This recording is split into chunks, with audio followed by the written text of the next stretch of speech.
இயேசு கிறிஸ்து நமக்காக தம்மையே தேவனுக்கு சுகந்த வாசனையாக ஒப்பு கொடுத்தார். தன்னை காணிக்கையாக ஜீவ பலியாக ஒப்பு கொடுத்தார். எதுக்காக?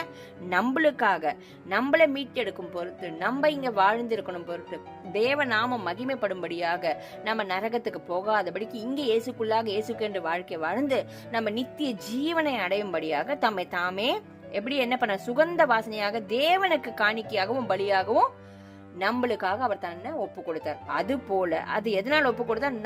நம்ம மேல அன்பு வச்சதுனால, நம்மள அவர் நேசிச்சதுனால. அது போல நாமளும் எப்படி நடந்துக்கணுமா? அன்பில் நடந்து கொள்ளுங்கள். எப்படி அன்பில் நடந்து கொள்ளணும்?